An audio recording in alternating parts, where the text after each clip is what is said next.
किसी घने जंगल में एक ताकतवर शेर रहता था। शेर रोज सुबह निकलता और एक नहीं, दो नहीं, बल्कि कई जानवरों का शिकार करता। वह जितना खा सकता था, उससे कहीं अधिक जानवरों को मार डालता। उसकी ताकत के सामने कोई नहीं टिक पाता था। धीरे धीरे पूरे जंगल में डर का माहौल बन गया। हिरन, खरगोश, भालू, बंदर, सियार, सभी जानवर भयभीत रहने लगे। उन्हें समझ आने लगा कि अगर यह सिलसिला यूं ही चलता रहा तो जल्दी ही जंगल में कोई जानवर नहीं बचेगा। शेर ने जैसे जंगल का संतुलन बिगाड़ दिया था। एक दिन जंगल के सभी जानवर इकट्ठा हुए।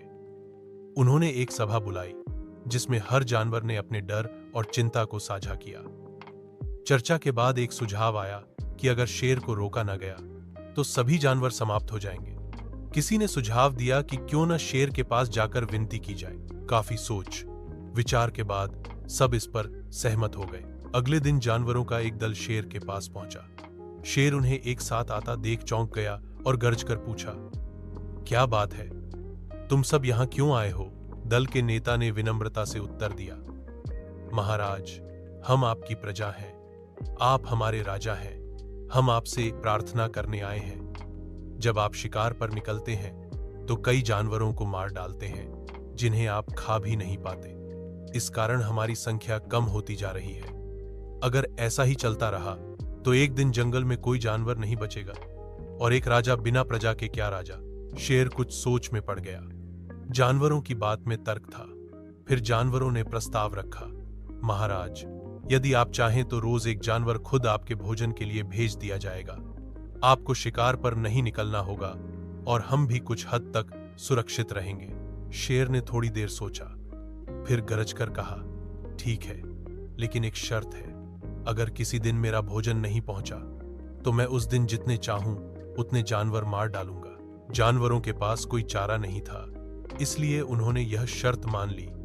उसी दिन से नियम बना कि रोज एक जानवर शेर के भोजन के लिए भेजा जाएगा। बारी बारी से सभी प्रजातियों के जानवरों की बारी आने लगी। कुछ दिन शांति से बीते, लेकिन फिर एक दिन खरगोशों की बारी आई। शेर के भोजन के लिए एक नन्हे खरगोश को चुना गया। वह छोटा जरूर था, लेकिन बेहद चतुर और समझदार था। जब उसे बताया गया कि अब उसकी बारी है तो वह घबराया नहीं, बल्कि सोचने लगा, क्या मैं यूं ही मारा जाऊं? क्या कोई उपाय नहीं जिससे हम इस शेर से छुटकारा पा सकें? उसने ठान लिया कि वह बिना लड़े अपनी जान नहीं देगा। वह धीरे धीरे शेर के पास जाने लगा, लेकिन जानबूझकर रास्ते में समय लगाता रहा। वह सोच रहा था कि कैसे शेर को उसकी ही चाल में फंसाया जाए। आखिरकार उसे एक तरकीब सूझी। शेर भूख से बेहाल हो रहा था। जब उसने देखा कि सिर्फ एक छोटा सा खरगोश इतनी देर में आया है तो वह गुस्से से दहाड़ उठा, इतनी देर क्यों हुई और सिर्फ एक ही खरगोश? यह मजाक है क्या? मैं तुम्हें खा जाऊंगा और बाकी जानवरों को भी सजा दूंगा।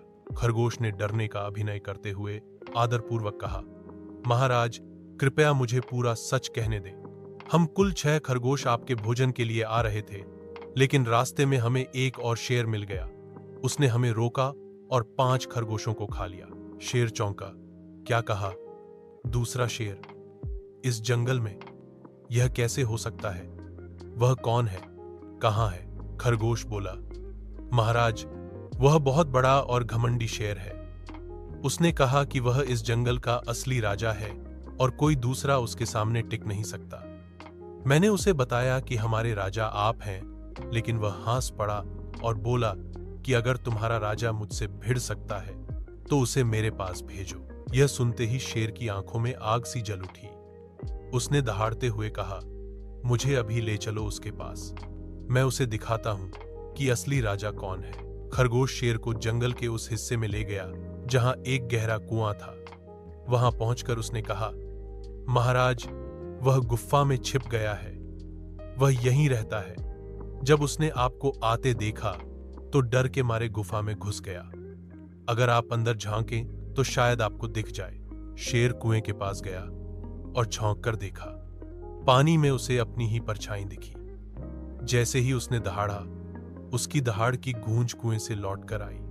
उसे लगा कि दूसरा शेर भी जवाब दे रहा है। गुस्से में भरकर शेर कुएं में कूद पड़ा लेकिन वह यह नहीं जानता था कि वह अपने ही प्रतिबिंब को दुश्मन समझ बैठा है। जैसे ही उसने छलांग लगाई, वह सीधे कुएं में गिरा और डूब गया। खरगोश ने चैन की सांस ली और खुशी खुशी जंगल लौट गया। उसने सभी जानवरों को बताया कि अब वे शेर से आजाद हो चुके हैं। यह सुनते ही पूरा जंगल खुशी से झूम उठा। सभी जानवरों ने नन्हे खरगोश की बुद्धिमानी की प्रशंसा की और उसे हीरो बना दिया। शिक्षा: यह कहानी हमें सिखाती है कि शारीरिक बल से अधिक महत्वपूर्ण है बुद्धि। सूझ, बूझ और साहस से बड़ी समस्या का हल निकाला जा सकता है, चाहे सामने कितना ही बड़ा खतरा क्यों न हो।